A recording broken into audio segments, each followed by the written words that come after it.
दोस्तों, इनकलाब जिंदाबाद चैनल में आपका स्वागत है। अगर आप हमारे चैनल में पहली बार आए हैं तो नीचे दिए लाल बटन को, सब्सक्राइब बटन को जरूर दबाएं और साथ में बेल आइकन को भी दबा दें। बहुत बहुत धन्यवाद। इनकलाब जिंदाबाद।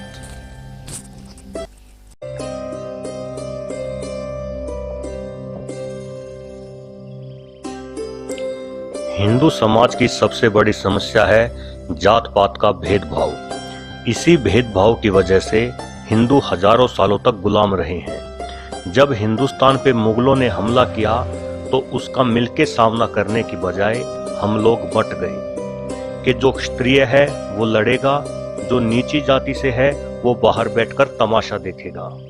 असल में जिन्हें हम नीची जाति समझते रहे हैं और चमार कह के संबोधित करते हैं और जिन्हें कुछ समय पहले तक हिंदू छूने से भी कतराते थे, असल में वो चंवर वंश के क्षत्रिय हैं। इस बात का खुलासा डॉक्टर विजय सोनकर की एक पुस्तक हिंदू चरम मारी जाति, एक स्वर्णिम गौरवशाली राजवंशीय इतिहास में हुआ है।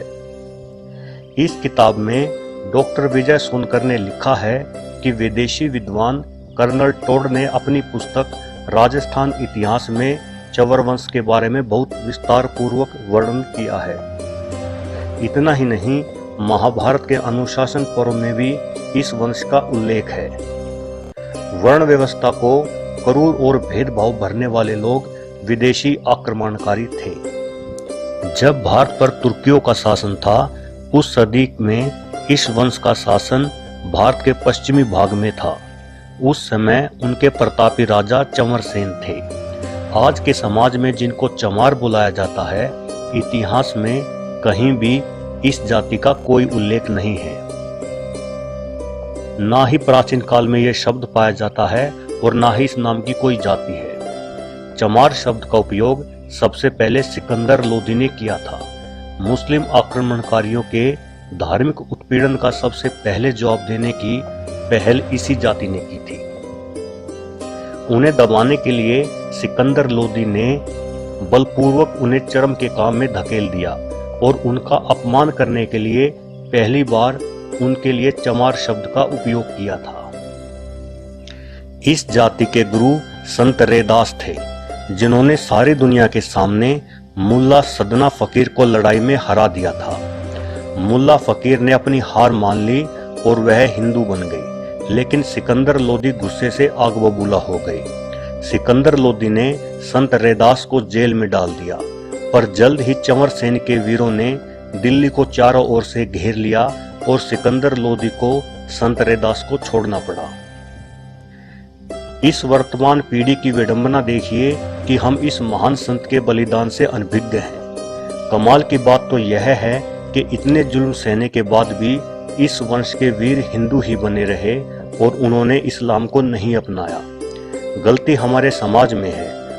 हम हिंदुओं को अपने से ज्यादा भरोसा वामपंथियों और अंग्रेजी के लेखन पर है। उनके इस झूठ के चलते हमने अपने भाइयों को, अपने दोस्तों को अछूत बना लिया। आज हमारा हिंदू समाज अगर टिका हुआ है तो उसमें बहुत बड़ा बलिदान इस वंश के वीरों का है, जिन्होंने नीचे काम करना स्वीकार किया पर इस्लाम धर्म को नहीं अपनाया। उस समय या तो आप इस्लाम को अपना सकते थे या सिर्फ मौत को गले लगा सकते थे।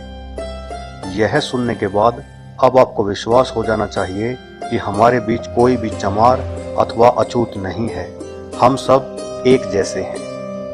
दोस्तों, जानकारी पसंद आने पर इसे फेसबुक और व्हाट्सएप के जरिए अपने दोस्तों में शेयर करें और मेरे चैनल को सब्सक्राइब जरूर करें। दोस्तों, इनकलाब जिंदाबाद चैनल में आपका स्वागत है। मैं हूं आपका दलवीर सिंह दुसांझ। दोस्तों, अगर आपको ये जानकारियां अच्छी लगती हैं तो आप हमारे चैनल को सब्सक्राइब कीजिए, नीचे दिया लाल बटन को दबाइए, उसके साथ बेल आइकन का जो बटन है उसको दबा दीजिए ताकि हम कोई भी वीडियो डालें आपको उसकी जानकारी जल्द मिल जाए। आप इस तरह ही हमारे साथ बने रहिए। इनकलाब जिंदाबाद।